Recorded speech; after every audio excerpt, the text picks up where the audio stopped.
Divin Père Céleste, nous te disons merci pour ce matin glorieux que tu nous donnes. Seigneur, c'est un privilège de venir dans ta maison ce matin. Père éternel, roi des rois, nous remettons ces instants entre tes mains. Nous remettons la parole que nous allons apporter entre tes mains, Dieu Tout-Puissant. Laisse que tu nous conduises, que tu sois avec nous du début jusqu'à la fin. Brise pour nous ce matin le pain de vie. Touche chaque cœur et chaque personne ici en ces lieux. Visite les familles, visite nos vies. Au nom puissant de Jésus-Christ, nous avons prié et demandé cela. Amen. Amen. Shalom Église. Shalom. Nous vous saluons au nom de Jésus. Alors nous allons prendre la parole de Dieu. Nous allons lire dans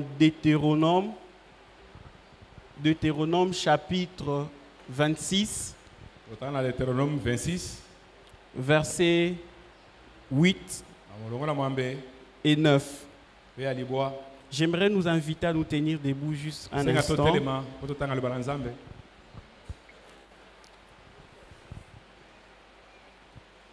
Alors nous lisons ceci.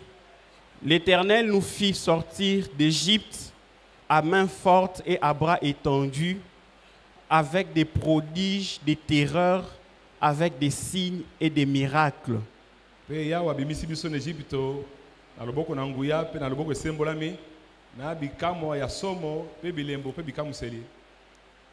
verset 9 dit, « Il nous a conduits dans ces lieux et il nous a donné ce pays, pays où coule le lait et le miel. »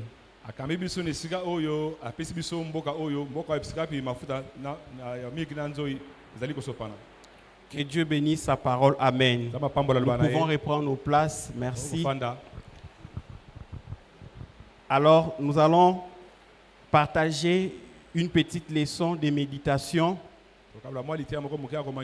que nous avons tirée à partir du verset 9e de notre texte. Là où la Bible dit que l'Éternel, il nous a conduits dans ces lieux. Il nous a donné ce pays. Pays où coule le lait et le miel. Amen. Donc, j'ai intitulé mon petit message de ce matin, il nous a donné ce pays. Et c'est notre héritage. Alors, en introduction, j'aimerais déjà dire que quand il est question de l'héritage, cela signifie que les héritiers doivent les revendiquer. Amen.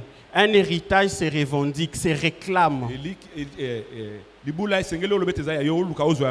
C'est comme ça que le texte dit que là que nous venons de lire, dit que l'Éternel nous a amenés ici. Il nous a donné ces pays.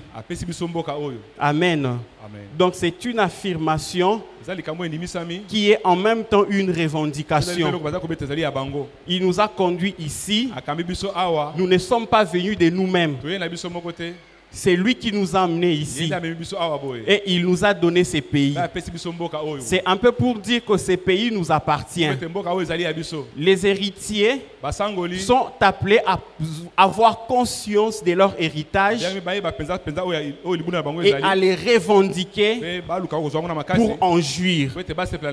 Alors, comme d'habitude, dans notre message d'aujourd'hui, nous allons prendre deux volets. On va parler d'Israël, ensuite parler de l'Église. Parce que Israël, c'est le type de l'Église. Amen. Donc tout ce que Dieu a fait pour Israël, typifié ce que Dieu devait faire pour l'Église. Dans l'ancienne alliance, Dieu a traité avec Israël en tant que nation. Et dans la nouvelle alliance, Dieu traite avec l'Église.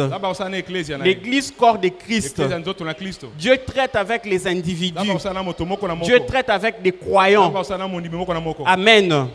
Alors nous découvrons ici que Israël, nous découvrons une affirmation importante ici, c'est que c'est Dieu qui leur a donné les pays. Le pays leur a été donné par la promesse. C'est un pays où coule le lait et le miel. Ils ne se sont pas improvisés dans cet héritage. Dieu, dans son plan, il avait arrêté que ces pays-là soient à Israël. Nous allons évoluer. Nous allons prendre Deutéronome chapitre 8, à partir du verset 7e jusqu'au 16e verset. La Bible dit ceci: car l'Éternel, ton Dieu, va te faire entrer dans un bon pays, pays des cours d'eau, des sources et des lacs, qui jaillissent dans les vallées et dans les montagnes.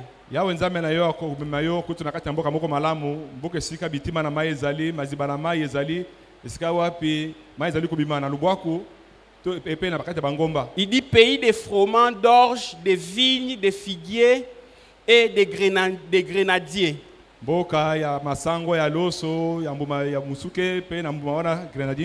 Il dit c'est un bon et vaste pays. Il dit l'Éternel ton Dieu, il va te faire entrer dans un bon pays. Alléluia. Amen. Au verset 9, il dit pays où tu mangeras du pain avec abondance, où tu ne manqueras de rien. Où pays dont les pierres sont du fer et des montagnes duquel tu tailleras les reins. Amen. Ici, on nous donne la description du pays. On essaie de montrer un peu la condition de vie de ce pays-là. On dit que c'est un pays où tu mangeras du pain en abondance. On dit que c'est l'Éternel, ton Dieu, qui va te faire entrer dans ce pays, dans cet héritage. Ce texte s'adresse à Israël. Amen. Alors il dit, lorsque tu mangeras et te rassasieras, il dit, tu béniras l'Éternel, ton Dieu, pour les pays qu'il t'a donnés. Garde-toi d'oublier l'Éternel, d'oublier l'Éternel ton Dieu, au point de ne pas observer ses commandements. 12, il dit, lorsque tu mangeras et te rassasieras, lorsque tu habiteras, lorsque tu bâtiras et habiteras des belles maisons, lorsque tu verras multiplier ton gros et ton menu bétail, s'augmenter ton argent et ton or, et s'accroître tout ce qui est à toi, il dit, prends garde que ton cœur ne s'enfle et que tu n'oublies l'Éternel. L'Éternel ton Dieu, qui t'a fait sortir du pays d'Égypte, de la maison de servitude. Amen. Je prends un autre texte, c'est Deutéronome 32, à partir du 8e verset jusqu'au 15e. La Bible déclare ceci: quand le Très-Haut donna un héritage aux nations, et quand il sépara les enfants des hommes, il fixa des limites d'après le nombre des enfants d'Israël. Il dit, car la portion de l'Éternel, c'est son peuple. Jacob est la part de son héritage. La portion de l'Éternel, c'est son peuple. Israël, Jacob c'est Israël, c'est la part de son héritage. Au verset 10e, il dit, il a trouvé dans une contrée déserte, dans une solitude aux effroyables hurlements. Il dit, il a entouré et il en a pris soin. Il a gardé comme la prunelle de son œil. Pareil à l'aigle qui éveille sa couvée, voltige sur ses petits, déploie ses ailes, les prend, les porte sur ses plumes. L'Éternel seul a conduit son peuple. Il n'y avait avec lui aucun Dieu étranger. Il a fait monter sur les hauteurs du pays. Et Israël a mangé les fruits des champs. Il lui a fait sucer les miels du rocher. L'huile qui sort du rocher les plus durs. La crème des vaches et le lait des brebis. Avec la graisse des agneaux. Des béliers, des bassins. Et des boucs avec la fleur du froment. Tu as bu le sang du raisin, les vins. Amen. En fait, qu'est-ce que nous voulons montrer dans tous ces textes? Ici, ce qui ressort, c'est les plans de Dieu pour son peuple. Il dit Israël, c'est sa portion, c'est son patrimoine. Ici, on dit que c'est son héritage.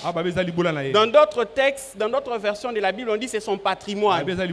Si Dieu a un patrimoine, c'est Israël. Les biens les plus précieux pour Dieu, c'est son peuple. Alors Dieu met en place un plan pour ces peuples-là. Et il donne un héritage à son peuple Canaan. Et quand on décrit Canaan, on dit que c'est un bon et vaste pays. Alléluia. Amen. Toutes ces affirmations se met en contraste la condition ou le pays où Israël habitait. Israël était en Égypte, dans la maison de servitude. Il dit lorsque tu seras dans ces pays, lorsque tu entreras dans ton héritage, il dit n'oublie pas l'Éternel ton Dieu. Il dit qu'il t'a fait monter de l'Égypte, maison de la servitude. C'est-à-dire Dieu dans son plan, il a pris Israël de l'Égypte pour l'emmener en Canaan. Canaan qui était son héritage. Les lieux de bénédiction d'Israël, c'était Canaan. Les lieux choisis par Dieu pour bénir Israël, c'était dans Canaan. Et les conditions que Dieu propose à Israël dans Canaan sont de loin meilleures que les conditions qu'ils avaient en Égypte. Il dit tu entreras dans un bon pays et il dit et là tu mangeras ton pain à satiété. Alléluia. Tu seras en liberté. Donc Dieu met un plan. Selon Jérémie, il est dit que je connais les projets que j'ai formés sur vous. Il dit projets de bonheur et non de malheur. Il dit pour vous préparer, pour vous donner un avenir. Alléluia. L'avenir de Dieu se trouve dans son... L'avenir des enfants de Dieu, allais-je dire, se trouve dans les plans de Dieu. Amen. Donc Dieu a mis en place un plan pour garantir un avenir pour son peuple. Et là dans l'alliance avec Abraham et avec tous leurs ancêtres, Dieu avait déjà vu ces peuples-là. Et il a mis en place des conditions de vie qui vont permettre à ce qu'ils aient un avenir meilleur. Israël n'était pas encore là, mais la promesse avait déjà été donnée. Et selon la promesse, ils avaient un héritage. Ils étaient en Égypte, dans la maison de servitude, mais la promesse était au ciel pour eux. Dieu savait que selon son plan, ils ne sont pas destinés à rester en Égypte. Ils avaient une destinée glorieuse. Mais cette destinée était dans Canaan. Pour que les peuples de Dieu accèdent à cette destinée, ils doivent déménager. Ils doivent quitter l'Égypte et aller dans Canaan. C'est là que Dieu a déposé toutes les bénédictions. Alors Dieu vient, il vient dans Moïse. Il vient pourquoi? Il vient les délivrer. Remarquez une chose, quand Dieu vient délivrer, il ne vient pas délivrer en vague. Il ne délivre pas en l'air. Il délivre suivant un plan bien spécifique, un plan bien déterminé. détaillé, un plan bien déterminé. Israël en Égypte, mais il y avait un projet divin. Il y avait un projet derrière leur délivrance. Il y avait un héritage qui les attendait. Il y avait un patrimoine que Dieu avait préparé pour eux. Alors Dieu vient les délivrer. Donc cette délivrance fait partie du projet de Dieu, fait partie du plan merveilleux de Dieu. Donc il y a un plan qui existe. Alléluia. Remarquez Exode dit, je suis descendu pour les délivrer de la main des Égyptiens. Il dit pour les faire monter de ces pays dans un bon et vaste pays. Il dit je suis venu les délivrer. Non seulement délivrer tout simplement, il dit délivrer pour les faire monter dans un bon et vaste pays. Ces pays-là existaient déjà. Et ils étaient dans cette condition, mais ils ne savaient pas qu'ils avaient un héritage quelque part. Alléluia.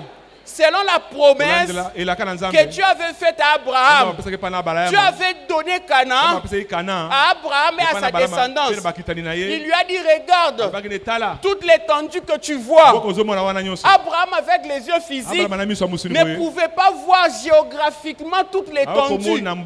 C'était une immense terre.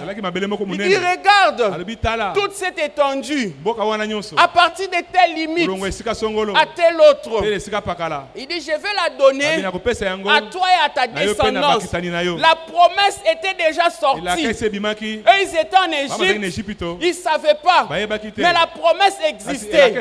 Alléluia. J'aimerais dire à quelqu'un ce soir, la promesse de Dieu n'a rien à voir avec ton ignorance. Il suffit que tu prennes conscience que la promesse t'appartient. Qui dit la parole? La parole dit, la promesse est pour vous, pour vos enfants. Il dit même pour ceux qui sont au loin, même pour ceux qui sont à Kinshasa, que tu les saches ou pas, mais la parole était déjà sortie. Depuis Pentecôte, on a dit que la promesse est même pour ceux qui sont au loin. Alléluia. Ce matin, je t'invite seulement à prendre conscience que la promesse est pour toi aussi. La promesse du Saint-Esprit, la promesse du royaume, elle est pour toi aussi. Quitte cette ignorance, prends conscience. Tu es héritier de la promesse. La promesse n'a rien à voir avec ta condition. Alléluia. La promesse ne te bloque pas. Ne te bloque pas.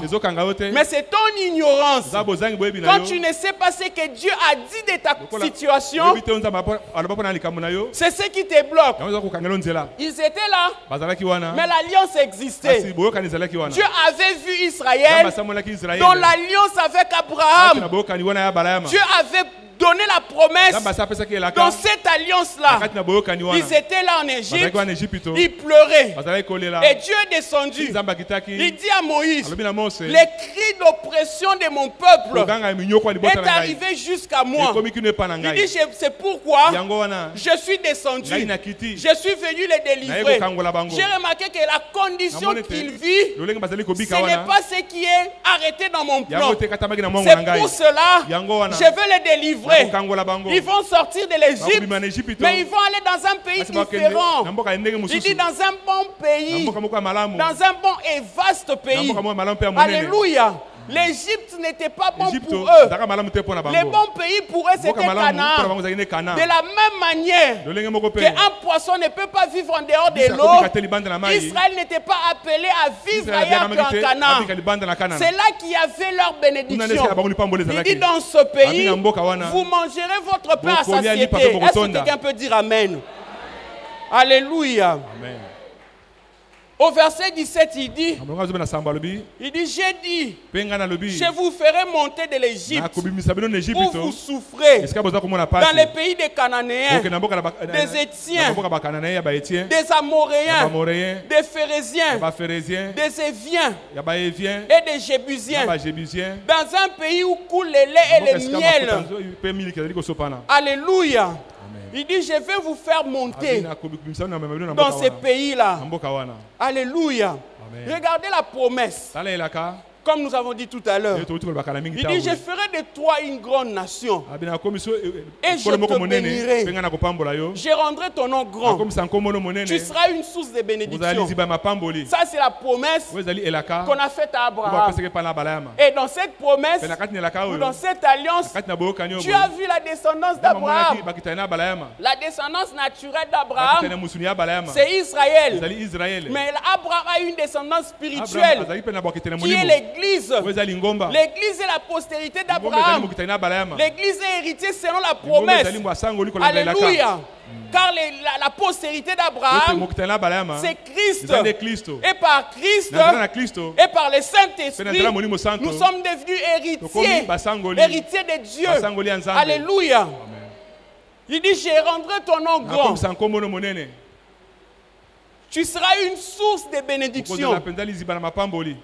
Il dit, je bénirai ceux qui te béniront. Et je maudirai ceux qui te maudiront. Il dit, et toutes les familles de la terre seront bénies en toi. Alléluia. Tu deviendras une source de bénédiction. Alléluia. C'est comme ça que même le Christ dit, si vous donnez un verre d'eau à ses plus petits, donc il devient une source de bénédiction. Si quelqu'un bénit l'église, il est béni. Si quelqu'un te bénit, il est béni. Alléluia. Tu es une source de bénédiction. Si quelqu'un te reçoit, il reçoit Dieu. Alléluia. Et les gens qui te côtoient doivent faire très attention. Parce qu'en réalité, ils sont en train de côtoyer ton Dieu. Alléluia. Que Dieu soit béni. Dans Genèse 17, il est dit ceci. Il dit, on ne t'appellera plus Abraham, mais ton nom sera Abraham. Il dit, car je te rendrai père d'une multitude de nations. Il dit, je te ferai fécond à l'infini. Je ferai de toi des nations. Et des rois sortiront de toi. Alléluia. Dans Exode 13, regardez, on dit, et quand l'Éternel t'aura fait entrer dans les pays des Cananéens, il dit qu'il a juré à tes pères de te donner. Dieu n'a pas seulement promis, mais il a aussi juré. Donc c'est une décision incontestable. Il n'y avait aucune opposition, aucune oppression, aucun complot qui pouvait faire éviter à Israël de mettre ses pieds dans Canaan. Il n'y avait que leur incrédulité qui pouvait les empêcher de posséder l'héritage. Pourquoi? Parce qu'il y a une décision divine, une décision incontestable, irrévocable. Il dit pays qu'il a juré à tes pères de te donner. Il dit pays où coule le lait et le miel. Alléluia. Il dit, tu rendras ces cultes à l'Éternel dans ces mêmes endroits, dans ces mêmes mois. Amen. Lévitique 20 dit, je vous ai dit, c'est vous qui posséderez leur pays. Je vous en donnerai la possession. C'est un pays où coule le lait et le miel. Alléluia. Jérémie dit, Jérémie 32, il dit, tu leur as donné ces pays que tu avais juré à leur père de leur donner. Pays où coule le lait et le miel. Alléluia. Ézéchiel 20, verset 6, il dit, en ces jours-là, j'ai levé ma main vers eux pour les faire passer du pays d'Égypte dans un pays que j'avais cherché pour eux, pays où coule le lait et le miel, le plus beau de tous les pays. Il dit, j'ai levé ma main, alléluia, pour les faire passer. J'ai déployé ma main, alléluia, C'était avec des prodiges, des terreurs, avec des miracles. Dieu a déployé toute sa puissance. Quand Dieu doit délivrer, Dieu ne négocie pas. Il fait intervenir sa force. Dieu n'a pas besoin de pourparler. Quand il veut délivrer, il déploie sa main. Il dit, j'ai levé ma main pour les faire passer. Alléluia. Pour les arracher de l'Égypte. Quand on parle de l'Égypte, on parle des conditions. Les conditions de vie aussi. Quand on parle de l'Égypte, on parle aussi des liens. On parle en résumé de la servitude. Alléluia. Amen.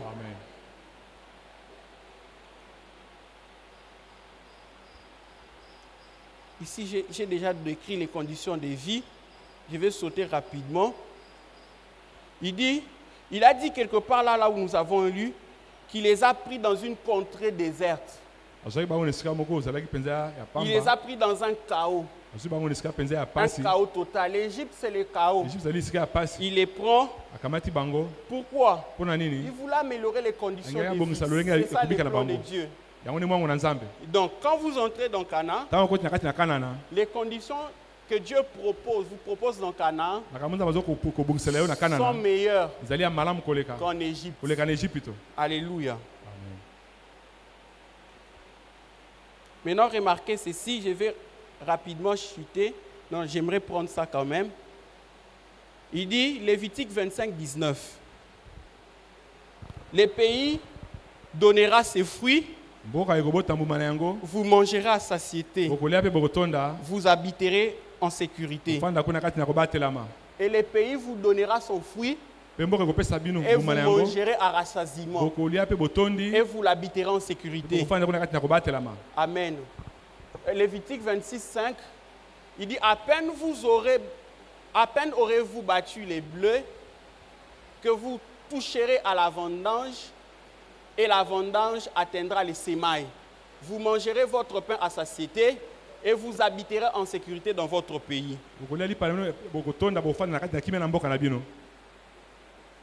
Ézéchiel 36, il dit, je multiplierai les fruits des arbres et les produits des champs, afin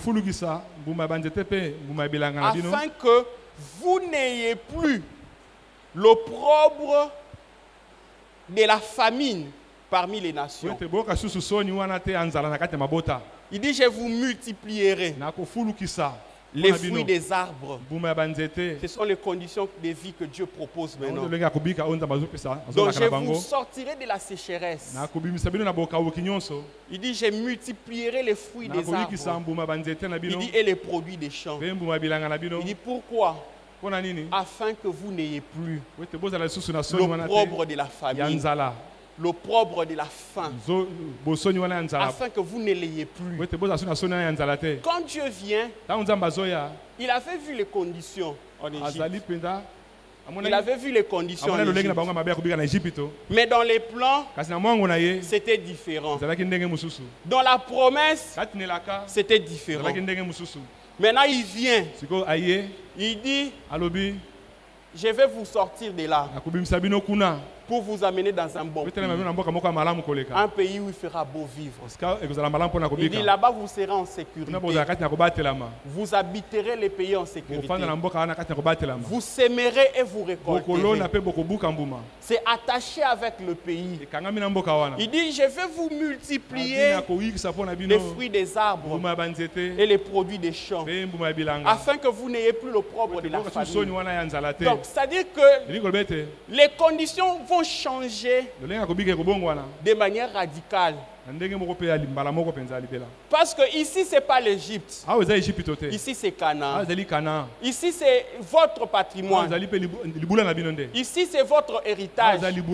Ici, vous n'êtes plus esclave. Ici, c'est le pays qui vous a été échu par la promesse. Un héritage vous a été donné par la promesse. Dieu, dans sa volonté, il vous a vu dans l'alliance et il a fait la promesse et il a changé les conditions de vie. Ya bongola lo lenga kobika. Il dit, je vous ferai produire largement les arbres fruitiers. Ça, c'est bercé. Il dit, pour que vous n'ayez plus à supporter devant les autres nations la honte d'avoir eu faim. Alléluia. Amen. Cet opprobre, il va les ôter. Il va l'enlever de manière radicale. Par cette œuvre de délivrance. Amen. Il va changer de conditions complètement. Il va vous sortir de l'Égypte et vous faire passer dans Canaan. C'est là que se trouve votre héritage. Il dit, il a trouvé dans une contrée déserte. C'est ce que j'ai cherché. Il dit, dans une solitude aux effroyables hurlements. Et il a entouré, il en a pris soin. Il a gardé comme la prunelle de son œil. Alléluia. Il dit, si vous avez de la bonne volonté, vous mangerez les meilleurs produits du pays. Alléluia. Qu'est-ce que nous voulons dire par là? Avant de conclure et d'aller dans la prière, c'est que les chrétiens ont un héritage. Les chrétiens ont un héritage glorieux.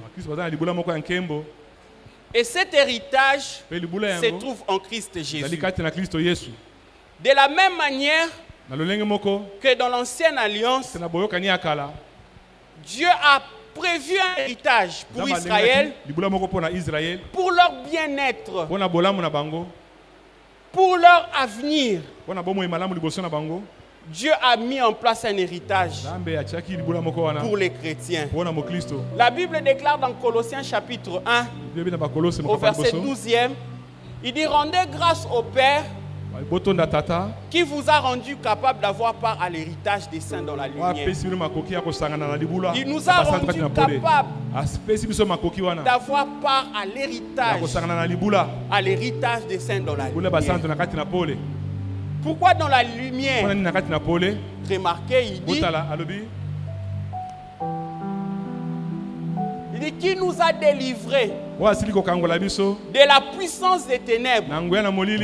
Il ne s'est pas arrêté là. Il dit, et nous a transportés dans les pays du Fils de son amour. Remarquez une chose, qu'il n'a pas délivré en l'air. Il a délivré et il nous a transportés dans le royaume du Fils de son amour. L'Écriture déclare, c'est l'apôtre Paul qui dit, il dit que Dieu l'a envoyé vers les nations afin qu'il passe du royaume des ténèbres au royaume des lumières. Donc cette œuvre de la croix dans la vie du chrétien s'est traduite par cette expérience de la nouvelle naissance. Cette expérience de la nouvelle naissance qui les fait passer des ténèbres à la lumière. Pour Israël, on disait qu'ils étaient dans une contrée aux effroyables hurlements. Alléluia, ils étaient dans un chaos. Mais qu'est-ce que Dieu fait? Dieu nous délivre et il nous emmène dans le royaume de son Fils, du Fils de son amour. Il nous transporte, il nous sort du monde. Alléluia. Chaque fois qu'il délivre, c'est suivant un plan comme on l'a dit. Et les plans, c'était de nous amener quelque part. La fois passée, nous avons dit, Dieu nous a délivrés. Il est mort pour nous, afin de nous racheter, afin de nous délivrer. Mais pas pour nous laisser dans le monde, mais pour nous emmener quelque part, pour nous emmener en Christ. Il nous fait entrer en Christ, dans son royaume. Alléluia. Quand vous entrez en Christ, vous êtes dans le royaume. C'est comme ça qu'il disait à Nicodème. Il dit, si un homme n'est né de nouveau, il ne peut entrer dans le royaume. Alléluia. Il ne peut voir le royaume. Nicodème, un docteur de la loi, il était très limité dans la révélation. Mais le Seigneur lui a dit, il dit, si un homme n'est né d'eau et d'esprit, il dit, il ne peut pas entrer dans le royaume. Alléluia. Et pour naître de nouveau, il faut passer par la croix. Alléluia. C'est lui qui croit au Seigneur Jésus-Christ. Il est sauvé. Alléluia. Il dit, croyez au Seigneur Jésus-Christ pour le pardon de vos péchés. Et vous recevez le pardon des péchés. Alléluia. Donc c'est ça le principe. Croire au Seigneur Jésus pour le pardon des péchés et envie de recevoir le Saint-Esprit. Et quand vous recevez l'Esprit de Dieu en vous, l'Esprit de Dieu vient sur vous sur base de votre foi dans l'œuvre achevée du Calvaire. Il dit, c'est lui qui croit en moi, les fleuves d'eau vive couleront de son sang. Alléluia. Et quand vous naissez de nouveau, vous êtes en Christ. Vous êtes dans le royaume de Dieu. Dieu vous a sorti de quelque part pour vous faire entrer dans son royaume. C'est ça le lieu de votre prédilection. C'est là que vous devez vivre. Dieu n'a pas vu l'église ailleurs qu'en Christ. Dieu ne t'a pas vu ailleurs qu'en Christ. C'est pour cela, par l'alliance du Calvaire, par l'alliance de la croix, Dieu nous a tout donné. Mais il nous a tout donné en Christ. La Bible déclare, rendez grâce au Père. Non, la Bible déclare qu'il nous a bénis de toutes les bénédictions spirituelles en Christ. Israël avait Palestine comme héritage, mais l'Église a pour Canaan le corps de Christ. C'est en Christ que se trouve notre Canaan. Et Dieu, en nous prenant et en nous emmenant en Christ, il veut nous donner un avenir. Il veut nous faire accéder à notre destinée. Notre destinée ne se trouve nulle part ailleurs qu'en Christ. Dieu ne nous a pas appelés à vivre ailleurs qu'en Christ Jésus. C'est là que se trouve notre héritage. Si Israël pouvait affirmer avec courage sur Canaan en disant que Dieu nous a donné ce pays, l'Église doit affirmer, alléluia, avec assurance que Dieu nous a donné comme pays Christ. C'est là que se trouve notre bénédiction. Alléluia. C'est là que nous sommes appelés à nous épanouir. Si nous voulons manger à satiété, nous devons être en Christ. Si nous voulons être prospères, nous devons être en Christ. Il nous a rendus capables d'avoir part à l'héritage des saints, pas dans les ténèbres, mais dans la lumière, dans le royaume du Fils de son amour, en Jésus-Christ, par le baptême du Saint-Esprit. C'est là que nous avons part à l'héritage. Quand vous entrez en Christ, votre condition de vie doit changer. Pourquoi? Parce que votre statut a changé. Vous n'êtes plus esclave. L'esclavage, c'était dans le monde. C'était en Égypte. La sécheresse, c'était en Égypte. Maintenant, Dieu vous fait accéder à sa provision. Il vous fait accéder à son héritage en Christ Jésus. Alléluia. Oh, merci Seigneur. Oh, il nous a emmenés dans un endroit où il fait beau vivre, où la vie est meilleure que dans le monde. Alléluia. Il nous a déconnectés de l'Égypte. Il nous a arrachés de la puissance des ténèbres et nous a transportés. Alléluia. La parole n'a pas dit simplement qu'il nous a délivrés. Mais la parole dit aussi qu'il nous a transportés. Donc les plans de Dieu en nous délivrant, c'était de nous établir dans le royaume. C'était de nous établir en Christ. C'était de nous faire asseoir avec Christ sur son trône et régner avec lui. Alléluia. C'était de nous faire partager la royauté de Christ, son autorité et sa puissance. Alléluia. Les ténèbres ne peuvent plus avoir de l'emprise sur nous parce que nous ne sommes plus des ténèbres. Alléluia. Nous ne sommes, la mort ne peut plus dominer sur nous parce que nous ne sommes plus sous son gouvernement. Dieu nous a changé complètement. Il nous a transportés. Là-bas on n'était pas libre, mais il nous a arrachés. Il nous a emmenés en Christ. C'est là que se trouve la liberté. J'aimerais inviter quelqu'un à prendre conscience du statut divin qu'il a maintenant en Christ. Que vous compreniez que vous avez un héritage glorieux, que par cet héritage les conditions de vie que Dieu vous propose doivent être meilleures que les conditions de vie qui étaient dans Canaan. Alléluia. N'est-ce pas que l'Écriture déclare que c'est lui qui demeure sous l'abri du Très-Haut repose à l'ombre du Tout-Puissant. Alléluia. Il dit que vous ne craindrez pas la terreur de la nuit, que ce soit la contagion, que ce soit la peste, vous n'allez pas les craindre. Pourquoi? Parce que vous êtes sous l'abri du Tout-Puissant. L'Écriture déclare aussi que le nom de l'Éternel est une tour forte où les justes se réfugient et se trouvent en sûreté.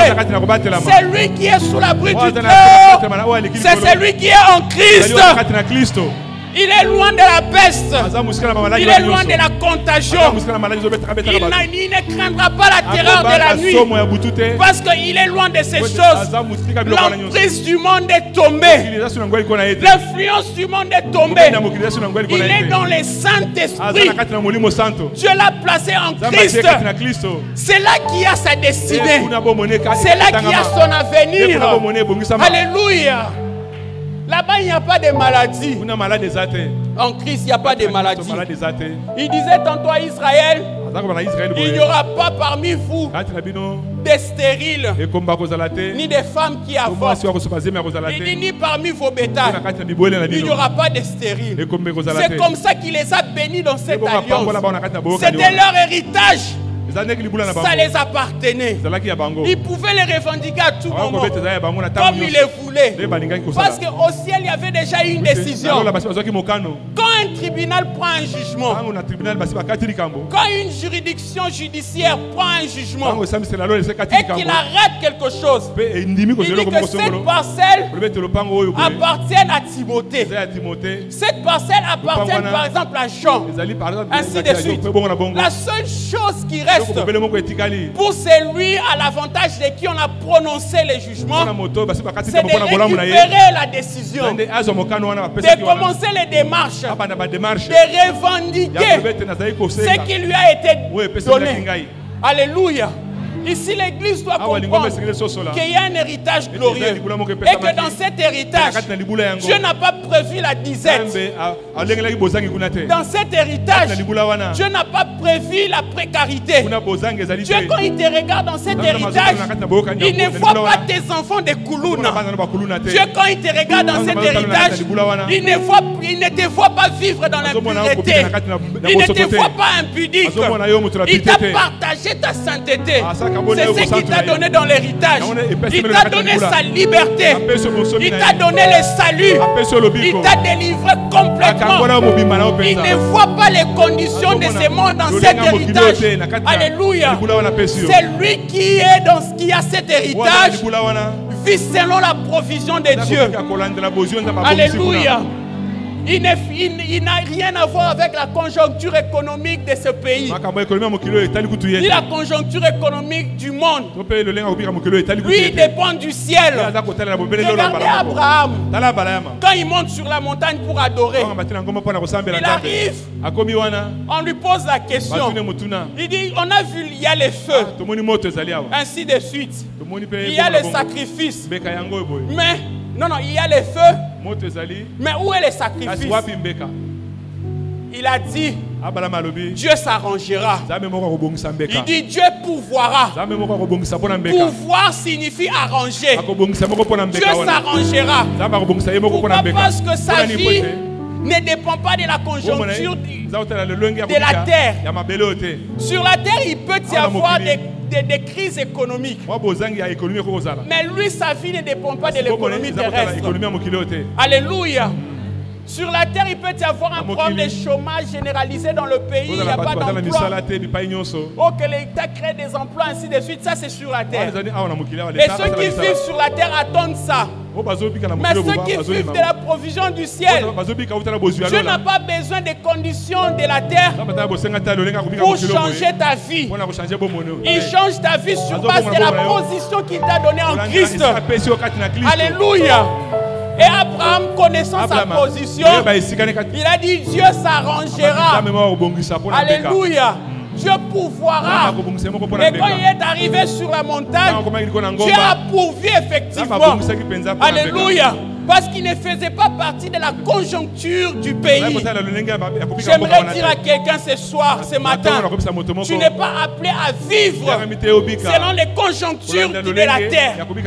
Ta vie dépend de la conjoncture du ciel. Alléluia. Parce qu'au ciel, il y a une décision qui a été arrêtée pour que ta condition de vie change. Et Dieu, quand il te regarde, il ne te voit pas dans cette condition. Alléluia. Pourquoi il t'a délivré? C'est pour briser les liens de Satan. Pour que les liens de l'ennemi soient complètement brisés. C'est pour cela qu'il t'a délivré. Alléluia. Oh. Il veut que les conditions changent. Il veut que cette maladie-là te quitte. C'est comme ça qu'il t'a délivré. Que dit l'Écriture? Il dit, par ses meurtrissures, nous avons été guéris. La même œuvre par laquelle il nous a sauvés, c'est la même œuvre par laquelle il nous a guéris. C'est la même œuvre par laquelle il t'a rendu prospère. C'est la même œuvre par laquelle il a béni ta famille. Et à la croix, il a dit, tout est accompli. Quelle richesse, oh la croix! Quel patrimoine! Dieu a tout donné en Christ Jésus. Et ce matin, tu peux tout avoir. Être en Christ, c'est-à-dire que tu es héritier. Être en Christ signifie que les conditions de vie ont changé à cause de la position qui a changé. Les diables peuvent faire des manœuvres pour te maintenir dans la précarité à cause de ton ignorance.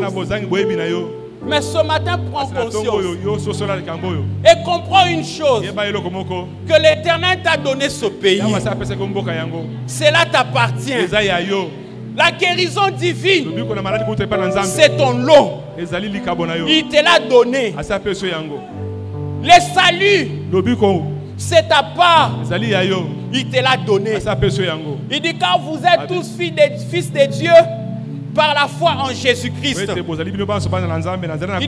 tous qui avez été baptisés en Christ, vous avez revêtu Christ. Il n'y a plus ni juif ni grec. L'affaire des juifs, c'est fini. L'affaire des héritiers selon la chair, c'est fini. Maintenant, il y a une autre dispensation qui entre. C'est la dispensation de l'Esprit. Ici, Dieu traite avec l'Église. Dieu traite avec le croyant. Il dit, il n'y a plus de juifs. Il n'y a plus de grecs. Il n'y a plus d'esclaves. Il n'y a plus de libres. Il n'y a plus ni homme ni femme. Car tous vous êtes un en Jésus-Christ. Il dit, si vous êtes à Christ, vous êtes donc la postérité d'Abraham, héritier selon la promesse. Si vous êtes en Christ, vous êtes héritier. De la même manière que tu avais juré à Israël de leur donner le pays, Dieu a juré de vous donner le royaume. Et il vous a donné le royaume. Il vous a tout donné en Christ. Alléluia. Dans Luc 12, verset 32, il est dit, ne crains point petit troupeau, car votre Père a trouvé bon de vous donner le royaume. Il a trouvé bon de vous donner le royaume. C'est sa décision irrévocable. Alléluia. Il a voulu que vous ayez le royaume. Et tel que vous êtes là ce matin, vous êtes dans le royaume. Vous avez le royaume. Ce pays est à vous. Dieu vous a donné le royaume comme il avait donné Canaan à Israël. Alléluia. C'est le lieu de votre épanouissement. C'est la dispensation de votre épanouissement. C'est la dispensation de votre élévation. Alléluia. C'est une phase où l'humanité doit être complètement libre en Christ Jésus. Parce que tous les anciens de l'Ancien Testament attendaient ces jours-là. Ils attendaient les sauveurs qui devaient venir. Et tous ils étaient dans l'expectative. Ils attendaient. Ils savaient que quelqu'un allait venir les délivrer. Ils savaient que quelqu'un allait venir changer leurs conditions de vie. Ils attendaient ça. Parce que la Bible déclare que le monde a été soumis au diable à cause du péché. Tous les hommes ont été condamnés à cause du péché. Alors tout le monde attendait Christ. Et quand Christ vient, c'est la dispensation de la liberté. Tu es dans ta dispensation de la liberté. Il t'a acquis pour toi un salut éternel. Ce salut est d'actualité dans tous les âges, dans toutes les époques, dans toutes les générations. Ce matin aussi, tu peux vivre ces saluts dans ta famille, dans ton foyer, dans ton mariage, dans ton ministère, dans ton église, dans tout ce que tu entreprends. Tu peux expérimenter ces saluts. Tu peux palper ces saluts. Tu peux manger les fruits du pays parce que c'est ton héritage. Regardez Israël. Israël a marché. Ils sont arrivés quelque part. Ils se sont dit non. Nous allons comme ça dans les villes. Est-ce que le pays existe réellement? Prenons les espions. Allez voir si le pays existe. Les espions sont allés voir. Ils ont remarqué. Dieu n'a pas menti. Ils ont vu le pays et ils sont descendus. Et ils sont venus donner les rapports. Ils ont dit c'est vrai. Dieu n'a pas menti. Le pays existe. À la vérité, c'est un pays où coule le lait et le miel. Alléluia. Mais 10 parmi les 12 ont commencé à douter. Ils ont dit il y a des géants là-bas. C'est vrai que ça existe. C'est vrai que ça existe. C'est vrai que la promesse est vraie. Mais seulement nous ne pouvons pas en prendre possession. Oh, quelle incrédulité. Dieu a juré dans sa souveraineté de vous donner le pays. Pourquoi vous traînez les pas? Pourquoi vous voulez que l'ennemi vous impose une vie qui est en dessous de votre statut de fils de Dieu, alors que le pays vous appartient jusqu'à quand vous allez traîner les pas à posséder le pays? Il y a des gens qui acceptent n'importe quoi. Mais le pays est à toi. La Bible déclare ceci. Il dit c'est pour la liberté que le Christ vous a affranchi. Il vous a affranchi pour que vous soyez libre. Ne vous laissez pas asservir par quoi que ce soit. La liberté vous appartient. C'est votre héritage. C'est votre patrimoine. N'acceptez pas les conditions que l'ennemi veut vous imposer. Vous avez la capacité, par votre foi, de changer votre situation. Au ciel, il y a une décision irrévocable qui dit que vous devez être en bonne santé. Il y a une décision irrévocable qui dit que vous devez être prospère. Maintenant, ne traînez pas les pas. Levez-vous avec la foi. Prenez la parole et prenez possession du pays. Agissez avec foi sur ce que Dieu vous a donné. Agissez avec foi sur ce que la croix vous a donné. Alléluia. Jésus ne reviendra plus mourir. Il est déjà mort. Il a déjà accompli une œuvre parfaite. C'est une œuvre achevée. Il ne le fera plus à nouveau. C'est déjà fini. Mais ce qui reste maintenant, c'est aux héritiers de la promesse de s'élever et de jouir de leur rédemption. Ce qui reste, c'est à l'Église de se réveiller et de comprendre qu'elle n'est pas esclave. La saison de l'esclavage est déjà finie. La saison de la précarité est déjà finie.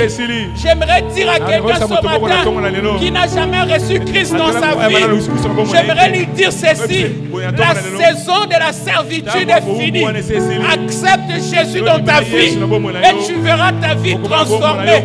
Tout ce que tu es en train de vivre, de voir dans ta vie, les liens de l'impureté, l'impudicité, les péchés, ça va tomber automatiquement. Si tu acceptes seulement une chose, si tu acceptes une chose, si tu acceptes une chose, si tu acceptes que Christ est mort à la croix pour toi et que tes péchés sont expiés et que cette vie-là ne t'appartient pas. Alléluia. J'aimerais lui lancer une invitation. Viens récupérer ton héritage. Ta liberté t'attend ce matin. Ce matin, Dieu m'a envoyé spécialement pour quelqu'un, alléluia, qui n'a jamais reçu Christ dans sa vie. Qu'il vienne chercher sa liberté. Qu'il vienne chercher sa rédemption. Alléluia. Dieu l'a déjà servi. Dieu a dressé une table ce matin. Tu peux manger les fruits du pays. Prends seulement une décision.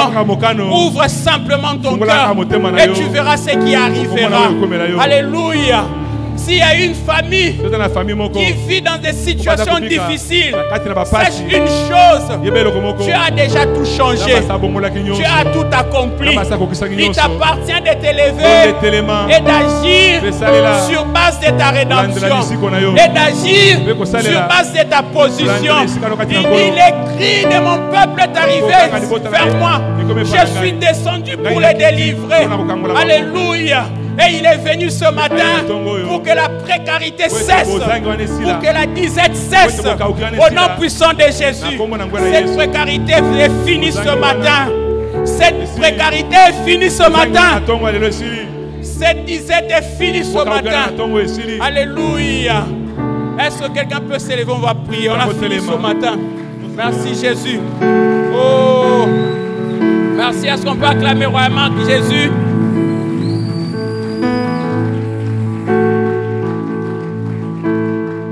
Est-ce que quelqu'un peut prier avec moi et dire: Seigneur Jésus, tu m'as conduit en Christ pour que j'aie part à l'héritage. Tu m'as conduit en Christ pour que je possède mes bénédictions. C'est là que tu m'as tout donné. C'est là que tu m'as béni. C'est là que tu m'as affranchi. C'est là qu'il y a mon avenir. C'est là qu'il y a ma destinée. Commence à prier dans ce sens au nom de Jésus. Le pays t'appartient. C'est à toi. Alléluia. Dis: Seigneur, tu m'as emmené jusqu'ici pour me donner le pays. C'est toi qui m'as donné ce pays. Il est à moi. Il m'appartient. Élevons nos voix, prions le Seigneur au nom de Jésus.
On va prier le Seigneur. Nous disons Amen, Amen, Amen. Oh oui, nous disons Amen, Amen. Oh, nous disons Amen, Amen. Oh, nous disons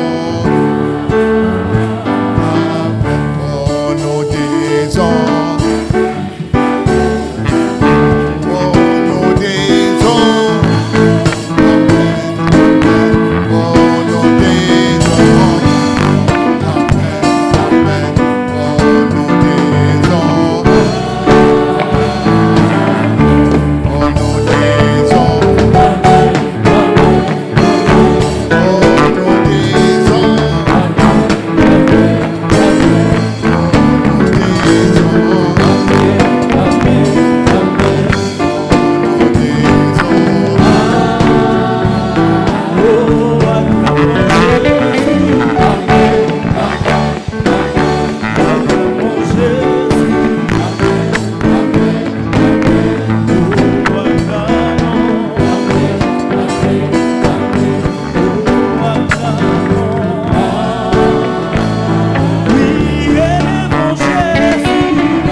c'est en Christ, dans le Saint-Esprit, là où toutes les bénédictions, Dieu avait vu ça en avance.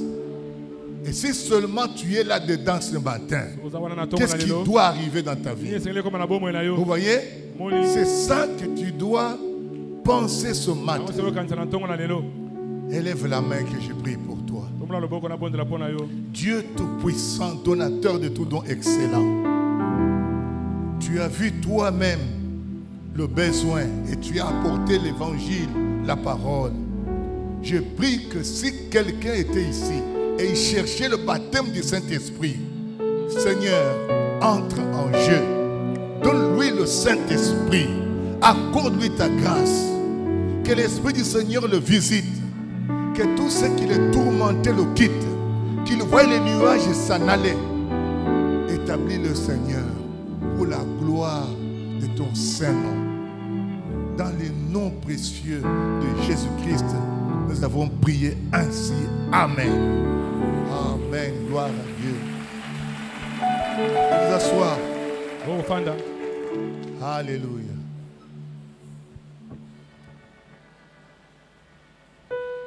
Non, lui, il est parti. Là-bas, tu es parti où?